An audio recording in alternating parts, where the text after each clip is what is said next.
Hi hello నమస్తే, నేను మీ శ్రీలతని. Welcome back to Kalyanshri. ఇవాళ దివాళీ స్పెషల్గా ఒక మంచి స్వీట్ రెసిపీతో మేము ముందుకు వచ్చేసానండి. చాలా అంటే చాలా సింపుల్గా ఈజీగా అయిపోతుందండి, టైం కూడా సేవ్ అయిపోతుందండి. ఇది కొత్త పద్ధతిలో బేసన్ బర్ఫీని ఏ విధంగా ప్రిపేర్ చేసుకోవచ్చు అనేది కూడా ఈరోజు వీడియోలో క్లియర్గా చూపిస్తాను. ఫస్ట్ టైం చేసే వాళ్ళైనా, బిగినర్స్ అయినా, వంట రాని వాళ్ళు, పిల్లలైనా సరే ఈ వీడియోని చూసారనుకోండి ఈజీగా ప్రిపేర్ చేసేస్తారు. వెంటనే కిచెన్లోకి వెళ్ళిపోయి ఈ బర్ఫీని చేసుకొని రుచి చూస్తారండి. అంత ఈజీ వేలో ఉంటుంది. మరి లేట్ చేయకుండా ఆ ప్రాసెస్ ఏంటో చూసేద్దాం. ఇక్కడ మరొక విషయం ఏంటంటే, మనం పాకం పట్టే పని లేకుండా గంటల తరబడి కిచెన్లో ఉండి స్టవ్ దగ్గర ప్యాన్లో చేయమండి. ఈ రెసిపీని డైరెక్ట్గా కుక్కర్లో అన్నీ కలిపేసేసి కుక్కర్లో పెట్టేసి స్టీమ్ చేసుకుంటే మనకి బర్ఫీ అనేది చక్కగా రెడీ అయిపోతుందండి. ఆ తర్వాత చల్లారినాక పీసెస్ కింద కట్ చేసుకొని సర్వింగ్ ప్లేట్లోకి తీసుకొని సర్వ్ అవుట్ చేసేసుకోవడమే. మరి ఈ ప్రాసెస్ చాలా బాగుంది కదండి. మరి అదేంటో తెలుసుకోవాలంటే వీడియోని స్కిప్ చేయకుండా చివరి వరకు చూసేసేయండి. నచ్చినట్లయితే లైక్ చేయండి. మీ ఫ్రెండ్స్ అండ్ ఫ్యామిలీ మెంబర్స్కి ఈ పద్ధతి కనుక నచ్చినట్లయితే షేర్ చేయండి. మరి ఆ ప్రాసెస్ ఏంటో చూసేద్దాం.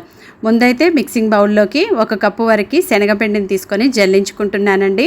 ఏ కప్పుతో తీసుకున్నామో అన్నీ కూడా అదే కప్పుతో తీసుకోవాలని గుర్తుపెట్టుకోండి. అదే కప్పు తర్వాత 1 కప్పు వరకు షుగర్ పౌడర్ని 1/2 కప్పు తీసుకున్నారనుకోండి, పౌడర్ లాగా చేసేసుకుంటే 1 కప్పు వరకు వచ్చేస్తుందండి. అందులోనే 2 యాలకులను కూడా వేసుకొని మెత్తగా గ్రైండ్ చేసుకొని అది కూడా జల్లించుకొని ఈ శనగపిండి మిశ్రమంలోకి వేసేసుకున్న తర్వాత ఇలా ఒకసారి కలిపేసి అదే కప్పుతో 1 కప్పు వరకు మీరు విధంగా నెయ్యిని ఒకేసారి కాకుండా కొంచెం కొంచెంగా వేసేసుకుంటూ ఇందులోకి బాగా కలిసేలాగా కలిపేసుకుంటున్నానండి.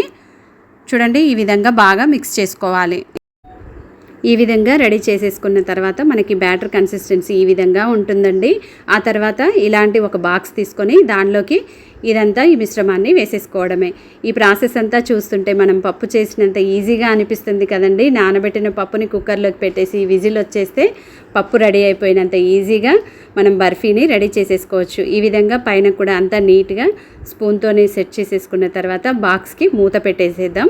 ఆ తర్వాత ఇప్పుడు ఏం చేయాలనేది చూద్దాం. ఇప్పుడు కుక్కర్ని తీసుకొని దానిలోకి 2 కప్పుల వరకు వాటర్ని వేసేసుకొని ఏదైనా ఒక స్టాండ్ని కానీ ఇలాంటి ప్లేట్ని కానీ పెట్టేసి దానిపైన మనం రెడీ చేసుకున్న ఈ బాక్స్ని పెట్టేసేసి హై ఫ్లేమ్లో ఒక విజిల్ వచ్చేంత వరకు ఉంచేసిన తర్వాత ఆ తర్వాత ఇప్పుడు స్టవ్ని లోలో పెట్టేసి ఒక 40 to 45 మినిట్స్ మీ కుక్కర్ కెపాసిటీకి తగ్గట్టుగా విజిల్ ఏమి రాకుండానే కుక్ చేసుకోవాలండి. ఈ విధంగా స్టీమ్ చేసుకోవడం వలన ఈ లోపల ఈ మిశ్రమం అనేది చక్కగా ఉడికిపోతుందండి. చూడండి, ఈ విధంగా కుక్కర్లో ఎయిర్ అంతా వెళ్ళిపోయిన తర్వాత ఈ బాక్స్ని క్లాత్తో పట్టుకొని తీసేసి ఇది వేడిగా ఉన్నప్పుడే ఒకసారి అంతా బాగా మిక్స్ చేసుకోవాలి. చూడండి, ఇది స్టీమ్ చక్కగా అయ్యింది కదా. ఇప్పుడంతా ఈ విధంగా మిక్స్ చేసుకున్న తర్వాత మనం ముందుగానే గ్రీస్ చేసుకున్న ప్లేట్కి ఆయిల్ని కానీ నెయ్యిని కానీ అప్లై చేసి రెడీగా ఉంచేసుకోవాలి.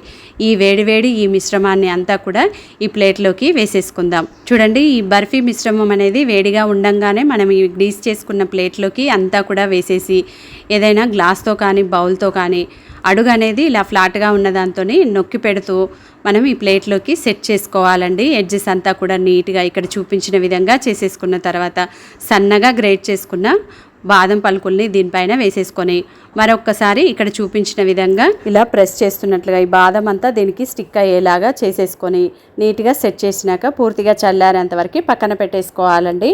చూడండి, ఈ విధంగా పూర్తిగా చల్లారినాక నైఫ్తోని మీకు నచ్చిన షేప్లోకి కట్ చేసేసుకోవడమే పీసెస్ కింద.